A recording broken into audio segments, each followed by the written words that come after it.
SOCOA contribue au développement local, à l'ancrage territorial. Hein. Ça peut être aussi, on va sonder, je sais pas, le représentant de la CCI, on va interviewer un représentant du CHSCT ou le médecin du travail. Dire, mais SOCOA, d'un point de vue comportement vis-à-vis de ses salariés, hein, est-ce qu'il est crédible? Voilà, donc c'est vrai que c'est un système dans l'évaluation Impact 26 000. Donc non seulement on n'est pas dans une logique de conformité, vous êtes bon, vous n'êtes pas bon, parce que le développement durable, on est sur un domaine tellement vaste qu'il serait prétentieux, voire dangereux de dire je suis pleinement développement durable. Et en plus, donc effectivement, on évalue des pratiques et des résultats, donc comme le FQM, et en plus, effectivement, on va disposer du regard et du niveau de perception des parties prenantes. Et en fait, c'est là où on se dit, mais finalement, je bénéficie au travers d'une évaluation d'un système d'écoute des parties prenantes. Et combien ça me coûte une enquête? Si je veux faire une enquête auprès de mon personnel, si je veux faire une enquête auprès de mes parties prenantes, ça a un coût. Là, avec l'évaluation, finalement, on fait d'une pierre deux coups. On a une évaluation, plus, je dirais, un système d'écoute qui est réalisé. J'ai pas bien compris la liaison qu'il y a entre ISO 26000 et Lucie, qui est la nouvelle... Vous connaissez ça? Lucie, le trophée Lucie. Ouais, j'en suis. Bon, effectivement, on est sur un référentiel d'engagement au niveau Lucie. C'est donc tout à fait compatible avec l'évaluation Impact 26 000. Donc, c'est vrai que pour une PME qui veut un peu commencer à mettre le pied à l'étrier, elle peut effectivement passer par la phase Lucie. Bon, l'évaluation Impact 26 000 va plus loin parce que effectivement. Sur Lucie, on est sur référentiel d'engagement. D'accord, c'est ça, c'est Lucie est le premier. Ouais. Mais bon, on va dire, il y a un partenariat entre l'agence Lucie et la Finance Certification pour justement, et l'agence Lucie a également passé un partenariat avec Vigeo pour s'assurer que nos systèmes d'évaluation finalement puissent être complémentaires et compatibles. Voilà. Donc voilà aujourd'hui ce qu'on peut dire sur les systèmes de reconnaissance. C'est vrai qu'après, si on regarde de façon avec un peu de recul, aujourd'hui la société, je pense que on est quand même dans une société qui s'est fortement financiarisée et judiciarisée. Okay, malheureusement, j'allais dire, le mode de preuve est déterminant et le sera de plus en plus. Hein. Que la confiance, effectivement, j'allais dire, au-delà de la confiance contractuelle, il faut se poser la question des autres sources de confiance qu'on peut apporter. Hein, on avait eu un colloque, j'allais dire, sur la santé et qualité au travail, et puis donc le professeur Debin me dit, c'est vrai qu'aujourd'hui, ce qui nous manque dans nos organisations et dans nos relations avec l'écosystème, c'est la notion de confiance pure. La confiance pure. Celle qui se passe de contrat, celle qui se passe de certification, etc. Voilà. Hein, je veux dire, top là dans la main et on est là pour travailler ensemble, gagnant-gagnant, et je veux dire, on se respecte mutuellement et on est là pour gagner ensemble. Et pas, je veux dire, moi, je vais te gagner toi. Et ça nous manque cruellement. Et avec la génération Y, je ne sais pas si on aura cette confiance-là, justement. Et eux, ils aspirent à cette confiance pure.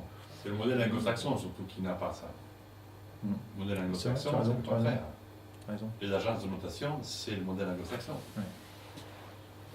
C'est ça la question. Oui.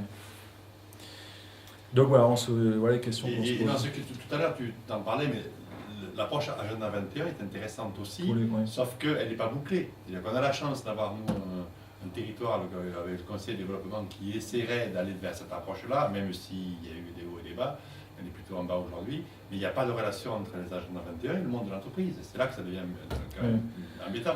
Ça commence à se créer. Alors, c'est vrai, par exemple, le Conseil général de Gironde a été une des premières collectivités en France évaluée à Impact 26 000 collectivités, donc qui est le pendant de Impact 26 000.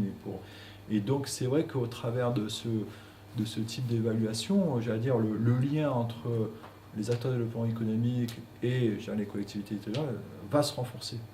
Dans l'évaluation Impact 26 000, il y a un critère effectivement lié à l'ancrage territorial, au même titre que dans l'évaluation Impact 26 000 collectivité, il y a des critères sur le lien et les relations à bâtir avec les entreprises. Voilà. Donc ça, oui, effectivement, ça, c'est porteur. C'est porteur, enfin, comme je dirais, l'évoque, je dirais, le Conseil général de Gironde. Enfin, eux, ils sont à fond sur ce qu'ils appellent l'ancrage territorial de la responsabilité sociétale des organisations. Et c'est vrai que ça ne marchera que s'il y a un mouvement d'ensemble, justement, des organisations qui ont des missions et des comptes à rendre. Moi, je rêve, I have a dream, de voir peut-être dans quelques années la première ONG évaluée à FAC 26000. Je rêve d'avoir la première centrale syndicale évaluée à FAC 26000. ISO 26000, la norme sur la sociétale, s'adresse à toute organisation qui a des missions et des comptes à rendre. Elle repose sur 7 principes fondamentaux. La redevabilité, c'est la capacité à rendre des comptes, la transparence, le comportement éthique, le respect des intérêts des parties prenantes, le respect de la loi, le respect des normes internationales de comportement et le respect des droits de l'homme. Une ONG ou une centrale syndicale, doit respecter ces principes-là. Mais est-ce qu'ils vont se faire évaluer? Voilà. Si je prends par exemple combien d'ONG, font appel à des stagiaires, qui sont payés au lance-pierre, il y a ça aussi qu'il faut comprendre et peut-être dénoncer. C'est vrai que la notion effectivement de responsabilité sociétale, on met fortement l'accent sur les entreprises, mais c'est la responsabilité sociétale des organisations avant tout. Donc, il y a les entreprises qui sont déjà bien en mouvement. Les collectivités territoriales, comme tu dis, les agendas 21, permettent quand même de mettre le pied à l'étrier. Voilà. Donc, il y a quand même une dynamique qui se crée, mais après, il y a tout le reste. Et il y a on parlait effectivement des assureurs. Est-ce que les assureurs, ça s'applique ces principes-là mais on voit que ça bouge. On parle des experts comptables qui s'intéressent à ces démarches-là. Moi, je suis en contact très étroit avec l'Union des jeunes avocats de Bordeaux, donc les nouvelles générations d'avocats s'intéressent fortement à ces démarches de responsabilité sociétale, y compris dans leur métier, dans leur pratique. Voilà. Donc, je pense qu'il y a encore plein de beaux défis à relever. Mais,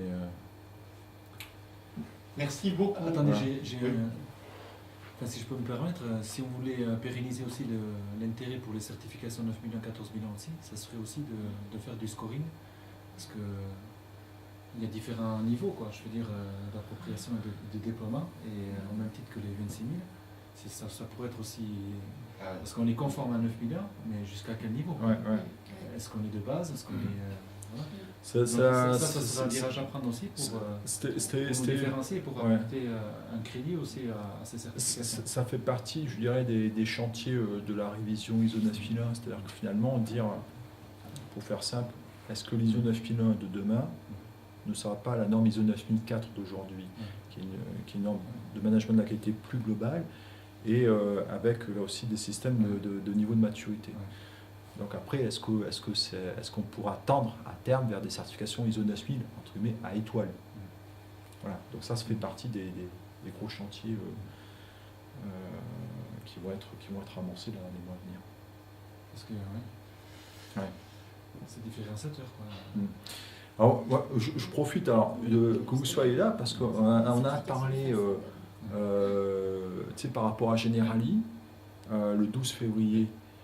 Parce que je ne savais pas que vous étiez présent, mais alors je profite de cette occasion pour... En fait, on a décidé donc avec Generali, il y a un partenariat qui s'est instauré avec l'AFNOR, et on va organiser le premier forum des clients Generali AFNOR à Bordeaux, et ça va concerner les clients qui sont sur le sud-ouest. Voilà. Et donc, c'est le 12 février. Le centre du sud-ouest, c'est pas Bordeaux. Je sais, mais on fera, message compris. Il faut penser à l'impact environnemental. Aux extrêmes. Bon, promis, on va faire un bis ici. Mais concrètement, Alors moi, ce qui me rassure aussi, c'est que l'Aquitaine, globalement, est très à l'heure dans ce domaine-là. Oui, je confirme. Et vu par un Parisien, ça paraît à peu près évident. C'est le bon sens. Agen a lancé un colloque sur le bien-être national. Il y avait plein de monde.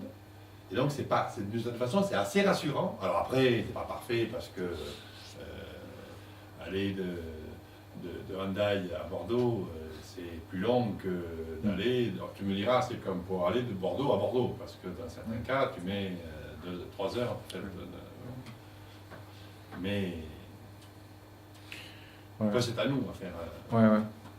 Mais alors c'est vrai que là, on fait souvent parce qu'en fait, on veut le faire avec l'ensemble des clients du sud-ouest. C'est-à-dire qu'en fait, il y a Aquitaine, Poitou-Charentes, Limousin et Midi-Pyrénées. Voilà. Mais bon, c'est un premier test. Et enfin bon, si vous êtes disponible le 12 février, ça serait génial. Même si vous êtes disponible pour témoigner, ça serait encore plus génial. Merci beaucoup. Merci. Merci. Merci.